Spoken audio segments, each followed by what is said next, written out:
Have you ever been the dad that's pulled shoot, Eric, and not taking your kid to the tournament, and then you got guilted in because everyone else was going? You looked outside and be like, we shouldn't be traveling in this weather. No, it's not. That's not. It's a great topic because I do remember like 3 or 4 of my kids' tournaments right now that come to mind. Tiny little towns in the middle of nowhere, which means that the final hour getting in there is going to be on some road that 4 cars have traveled on in the last 2 days. And, all this, what it harkens back in my day, driving in the back of my dad's 1985 Buick Skylark. And we were always late. My dad was always late coming back in to pick me up and then take me to the game. So I'd be in the back seat putting on my equipment as we were going. No seatbelt, nothing. So we could be in a storm, it didn't matter. Obviously, this predates, having Google Maps and all that. So you'd have a hand-drawn map to try and find some arena you've never been to in the middle of nowhere. And my dad thought it was safe to just be in the back putting on all my equipment. In all the years of driving my son to hockey, I don't ever remember once being to the point where we're putting on the equipment, arriving at the arena, the game's already started, I'm putting on my skates and joining mid-period. I don't know what's different in the world, but it's just never happened to my kid. It happened to me all the time, though. It was a station wagon. We had a station wagon. Then we had a truck that I think was rear-wheel drive. I don't remember pulling the chute at all. Winter tires, that was outer space talk. Yeah. If you had winter tires, come on. But it was like the bit that comedians do about taxi drivers, where you sit there and you go, I don't need a seatbelt. This is professional. Your parents were driving in the worst weather and all that, and you're just sitting there going, I'm okay. Mom and dad are driving here to this hockey tournament. I'm going to make it. I never got dressed. I don't remember at all ever getting dressed in the vehicle, though. I bet it happened to me 50 times. And again, that was obviously my dad's issue. Nowadays, my kid is told to be at the game 1 hour beforehand. When I was a kid, it was game starts at 7. There we go. There's all the information you need. Here's this crappy map to help you find the arena. And by the way, if you don't get injured in the back of your car because you're not wearing a seatbelt, the smoking that your dad's doing all the way to the rink is probably going to kill you in the long run anyway. So it was a perilous, I look back at it, and it was quite perilous, but it was worth every minute of it. Dan Seals comes on the AM radio. You're putting on your Cooperalls, or if you were rich, you had the CCM ones that ripped into pants. You had the little zipper. The zipper, yeah. Had those. I had those 1 year, but the crappy thing about those were they were always too short, so they looked like floods. So you just felt like a dork because your Cooper, even Cooperalls, didn't matter what it was. If they were too short, you looked like a goofball, and you were getting chirped the whole game. So that didn't work out. No one used the stirrup under the skate. After a while, if you used the stirrup, you were kind of a nerd. I forgot about the stirrup. Rick Tockett, those guys used to wear the stirrup in the show, man. That was awesome. Did you wear Cooperalls, Sean? Yeah. No. Those were long gone before I started playing hockey. I didn't even know those were a thing until I got older, and I remember seeing highlights from the late 80s and being like, are they wearing sweatpants in the NHL? And these clips to my dad. So do you remember Barney? Part of the reason why they abandoned them was because they were too dangerous. They were deemed too dangerous because they were so slick. If you fell on your knees and you'd careen into the boards, at least those old wool socks would slow you down to some degree. But those things were like those made out of the same NASA material that they would make sleds with. And you would pick up speed on the ice. It was incredible. And I love when teams try and bring them back. It's great. Okay, I got coming up later.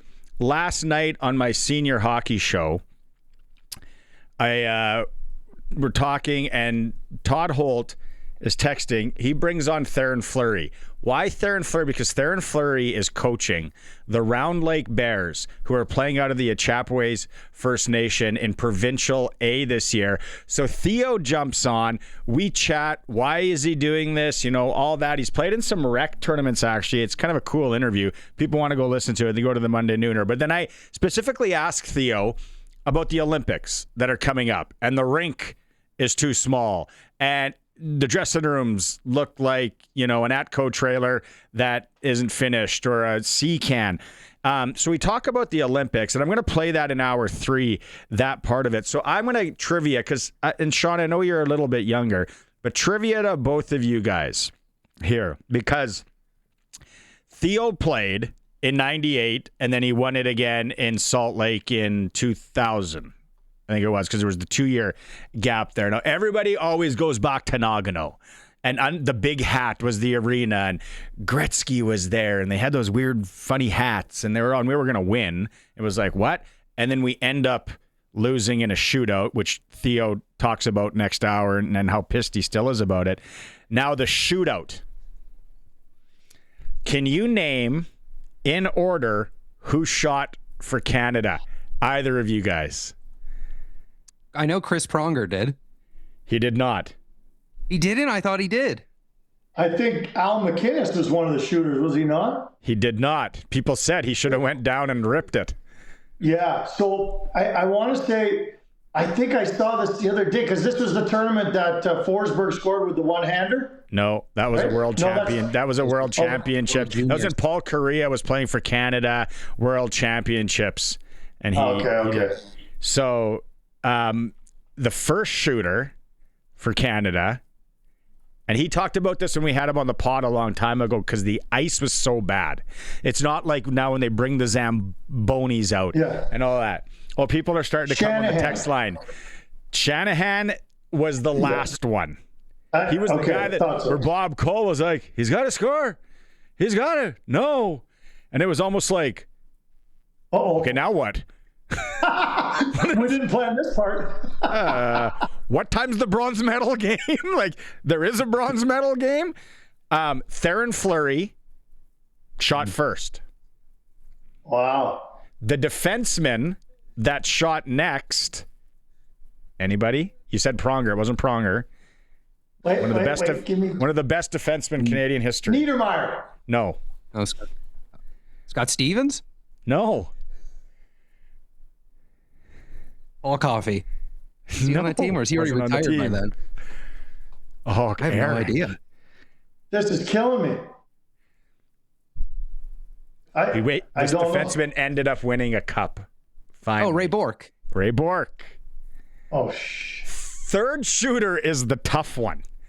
This is the one when he was. Because they went 5 shooters. And they missed. They all missed. Third shooter, great skater, really good edge work back in the day. Played for the Flames for a bit. Played for the Flames when he was young. Either Gary Roberts or Doug Gilmour. Oh, this is a great question. I thought you guys would have been rattling. No one on the text lines got it either. Great skater on the Flames. Craig says Forsberg versus Korea 94 Olympics and Lillehammer. That's right. That's what it was. That's what I was thinking of. Yeah. I thought it was World Championships. It wasn't Olympics, so I was wrong. Joe Nieuwendyk. Shot third. Weird. What? Who won 2 cups? He won a cup with Calgary and then one with Dallas. Yeah. And Jersey. He won one with Jersey too. I think 3 times. I think he won 3 cups. Have fun spelling that last name, Colson. But see if Joe Nieuwendyk won 3 Stanley Cups. Yeah, wasn't he in the trade for Arnott? What's that? Wasn't he going the other way with Jason Arnott in that trade with Dallas and New Jersey? Might have been. Well, might have been. But one of the neat things about. Sorry, go ahead. Let's finish the shootout, and then we'll get into Nieuwendyk. The fourth shooter had Hasek beat. Fourth shooter, it should go in. I can't remember exactly the move, but he had him beat because Hasek just flopped down. The big E. Oshawa. Lindros. Come on. Lindros. Yeah. Lindros. And then Shanahan was he's got to score. He didn't. Bonus points. Since you guys are both at 0, bonus points. If you can tell me only one Czech Republic player scored. And it was the first shooter. Robert Reichel. Oh. The only one that scored. Oh, that was right? Oh, yeah. Nice. Another Flame. Yeah. Did he? Oh, yeah, Yeah. he did. He did twirl. Speaking of the Flames, was it like a last minute? Was it up to the last minute that Rasmus Andersson was playing yesterday? No, I don't think it got to that point. I mean, I do think they debate daily now as things get closer and closer and to making a deal. But again, it all comes down to this is an organization that is trying to forever balance this year with future years. Like they still are trying to get into the playoffs this year. And I know I think there's 7 points back as of this morning. It's damn near impossible. I think there's 6 teams ahead of them in a playoff spot, but they're still always trying to do. If you were just focused on the future, you'd sit Rasmus Andersson. You just would. You might, like a month ago, maybe, I don't know, but they still continue to play him, and he still continues to play well. Got 2 games to go. He got into a fight. Like, what are you thinking if you're the GM? Like, God, these are signs from above that it's time to pull the trigger or at least sit him out because he can't help himself. Do you think now with the way that the Wings have, I don't know if it's unexpectedly, but the way they've started the year that they've kind of, and I know Rasmus probably doesn't have like the fondest memories of Detroit. Wasn't it last year he got like hit by a car or something there, or there was like a scooter thing? So Yeah, maybe a I don't know couple if years he's ago. go there or not. But do you think maybe they've In the back of a emerged? car. Yeah, as a team that maybe he'd be willing to go to? Because a guy that I always look at that I would imagine the Flames wouldn't mind getting back in a deal would be like a Nate Danielson or something, right? He's a Red Deer kid, young center that maybe they could bring in, depending if Rasmus would be willing to go there, and I'm assuming sign an extension. That's one of the rumors that makes a lot of sense for the Flames, and I feel like if that was true, that deal would be done already. If they're offering a first rounder and Danielson, then that deal's done already. And I think Anderson has 8-team no trade list. I'm not sure Detroit's on it, but I don't ever think that that's too much of an impediment for a guy. I think you can negotiate with a player.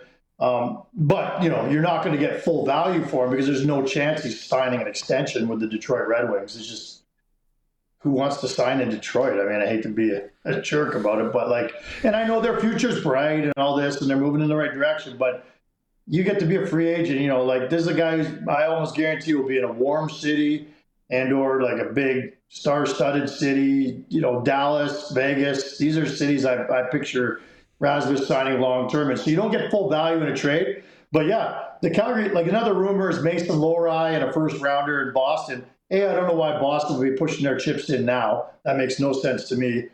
Second of all, the Calgary Flames don't need more defensemen. I'm not saying that they've got a great defensive core, but what they need is skill. They need people who can score goals. And so I think the Danielson rumor makes a whole lot more sense than a Mason Lohrei.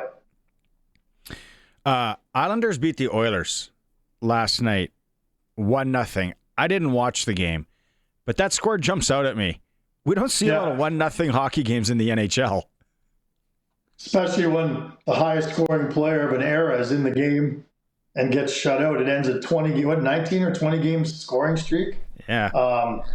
Anyway, that was an odd one. I'm glad I didn't watch that one.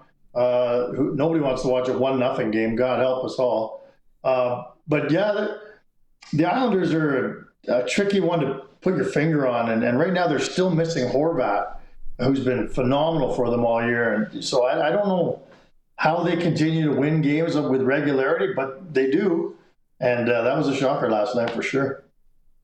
With Sorokin, do you think that when I was growing up, there was 10, 12, premier goaltenders in the NHL, night in, night out. If your team was playing them, you were like, oh no. Being a Canadians fan, I had one of them my entire youth, which was lovely. But do you think that Sorokin is one of those few guys that just possesses that ability to just decide it doesn't matter who you are, you're not scoring tonight? Yeah, I think that the blooms off that rose to some degree. The last couple of years haven't been phenomenal for him, but I think 2-3 years ago, the book certainly on him was he could be a top 5 goalie in the league, top 5 or 10. And I think he's hung around as, right in the middle of the pack there, a guy who can play a ton of minutes, who can play a lot, and be really, really good. But at the end of the day, you can't overcome the team in front of you no matter how good you are. And they've turned that corner this year in a big, big way, led largely by Matthew Schaefer. That's one of the most transformative first-round first overall picks we've seen in a while. And I don't think anyone really saw it coming because Schaefer was so injured for so many years and played so little hockey. I'm not really sure, people knew he could do this. So yeah, I think he's helped that defense, and that's helped Sorokin too. Jets are on a 4-game heater. As a writer, and our friend who we talked about last week, Kenny Wiebe, doesn't it make for a great April and a story to be like, here's where they were in January? Yeah. Or am I gas leak in the studio here? No, like, if they made the playoffs, I know they were in last place, like a week ago, but if they made the playoffs, nobody would consider it to be anywhere close to the shock that it was when the Blues did it and won the cup in, 2019 or whatever. Like, this team, it wouldn't shock anybody if they made the playoffs. Yeah, it's a huge deficit. At one point, they were 11 back, and you got to leapfrog every other team in your conference to get into that top 8. But we all know that last year they were the best team on paper in the regular season, and they had the best hockey player on the planet last year in Hellebuck. It's shocking that we're talking about them having been in last place, but it won't be shocking if they come all the way back and make it to that playoff spot. What would be unfortunate about that is Kenny Wiebe and I have already started discussing golf plans in the first round, and so that would be unfortunate. But Kenny would be happy to change his plans. Not me. I'm not changing my plans. I'm golfing. He might not be, though. I was going to say with the Jets, it kind of feels like they've run into an issue that a lot of really good teams seem to have had this year, and it's that second line center, that secondary scoring just disappearing for teams. They even talk about it with Minnesota, who's been humming somewhat, but their second line center, I think right now, is like Marcus Johansson or something. So it's like teams out there are looking to add centermen, and when you look at the Jets lineup, goaltender amazing, defense solid, that first line is unbelievable. But do you think that when they get to the Olympic break, they're going to take a real look and fully decide, okay, we're either going to start slowing down on the year and selling off some of the pieces that haven't really panned out and maybe get a better draft pick to inject some more youth, specifically up front with the type of talent that there is available in the top part of the draft this year? I think you just described half the teams in the National Hockey League. The course, seriously, over the course of the break, between now and the break, we got a couple weeks or 2.5 weeks or whatever it is till the Olympic break. And, I think it's the 4th where they freeze the rosters. Every single team from now till then is going to be monitoring their games every single night to see where they are, including a low-life team like the Calgary Flames. I shouldn't say low-life, lowly. Low-life is a little harsh. Lowly team like the Flames. It was a slip-up. But, even the bottom feeders are looking at it right now and saying, that didn't sound right when I said it. Who's a buyer and who's a seller? Here's a little exercise if you're a fan. Grab the list of 32 teams. Pretend you had a newspaper back in the day. You actually had a physical thing in front of you to look at the standings. Take your little marker and put an X or a check mark if they're a buyer or a seller right now. It would be amazing how many teams you're like, give me 2.5 more weeks to figure that one out. And that's exactly how a lot of the management teams are looking at it right now. They don't even know if their own team is a buyer or a seller. That used to be such a good chirp back in the day, you low life. It's not used much anymore. No. What did the Rangers do today with their fans? What are they thinking there? I love this. I wish I think more teams should do this. As a journalist, it's bad for us, but cut out the messenger and just send the message out yourself in the form of a form letter to all your season ticket holders and everyone in the entire hockey world to say, we are retooling. They basically announced that they're not signing Artemi Panarin and that they're going to be trading him. So suddenly there's a new name on the top of the trade list that everyone's going to add now. And that's exciting too. And also attracts a ton more buyers when you do something like that. I just think too many teams, the first thing I thought, so they sent out a press release or a message to all their season tickets Holder's saying that we're retooling, we're not rebuilding. We think we've got a nice core here. We're going to augment the youth movement here. We're going to say goodbye to some great players we've had in the past, and we're going to retool. This hasn't been the season we wanted. Calgary Flames should do that, in my opinion. They should send out a note, the same thing. You could do it through the media if you want, but I don't even think they know exactly what their message is. My number one question when I see Craig Conroy next is I'm going to say, if you had to write that letter, what word would you use to describe what you're about to do? And you know what I think he'd say? Why would we telegraph that to everybody? And that's actually a pretty good answer. Like, why would teams be so open about what they're going to do next? Because the element of surprise can also help a team when they're trying to build or make trades and moves. I don't know.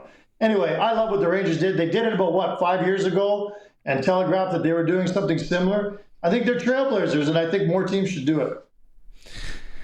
You got anything else for him, Sean?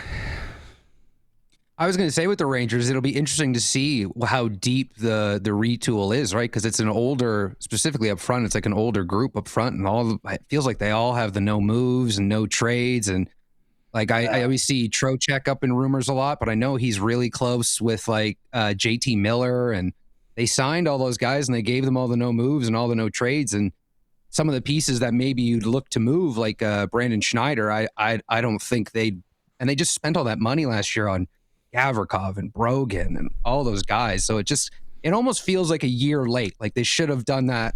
Like it would have been better if they were bad last year before they kind of got themselves some of those extra contracts. Oh, look, I agree. But this is all about what I think, again, the Calgary Flames, I think, are about to do, which is you got to roll with the punches, man. Like you can have a plan. It's, the old Mike Tyson saying, everyone's got a plan until they get punched in the mouth. Like, the Flames have been punched in the mouth. So have the New York Rangers. Deal with it. You have to change your tack to a certain degree. And I think you got to lean into it. Like the Calgary Flames, I just wrote a column on Sportsnet about Blake Coleman. Do you trade him or not? I think he's going to tell us everything we need to know about how serious they are about rebuilding if they trade Blake Coleman. And even Blake doesn't know exactly what they're going to do. He says it's pretty murky right now. Anyway. One thing before we go, Colson, can you just put it up there? The other day we were talking about lowlifes. Me driving around in my mom's cheesy Corvette wearing a turtleneck. I actually have photos of me with my turtleneck and that cheesy white. That's an '85 Corvette. I thought I was the man. Like you could tell by those poses that I thought I was the the bomb. That's the old LA Kings jersey when they went to the black and silver. Yeah. It matched my Corvette. Is it say number 11? Yeah. Was that Bernie Nichols? I'm trying to remember what Nichols was. No, that was my jersey. That was Canadian Airlines. That was a Canadian Airlines beer league team. So that actually, remember Canadian Airlines? They don't even exist anymore, dude. And that jersey was my number 11. That was the number I always wore. So anyway, cautionary tale. The pose we can save that picture, please. Yeah. Oh, I just sent you a text message, a test, just to make sure you have my number when you're planning this golf trip. I just wanted to make sure you still have my number. You and Kenny Weeb. Okay. You're on the list, bro. You're on the list. Don't worry. And I don't know when you're on TV next, but when you're next on with Sportsnet, can you please drop a low life? Then everyone that listens to the Sports Cage will know. Oh, just do it. Okay. I'm doing the Flames game tomorrow against the Islanders. Oh, Saturday night hockey, you might get in trouble. No? Well, I like a challenge. Let's see if there could be a low life dropped in there. We'll see. I love it. Nieuwendyk had 3 cups, by the way. Yeah. 89 with Calgary, 99 Dallas, 03 with New Jersey. Yeah. I think he's one of, there's only a couple players who have 3 Stanley Cups in 3 different cities. He's one of them. I think my wife is listening because she had to drop my daughter off at the rink. So this whole golf trip thing, just let's make it happen. She's always fine with me going on another golf trip. Oh yeah, the wives are always they love it. I just had that conversation an hour ago with my wife. Yeah, we might not talk again this weekend. Right on. Catch you later, buddy. Have a good weekend. See you, boys. See you later. See you, low lifes.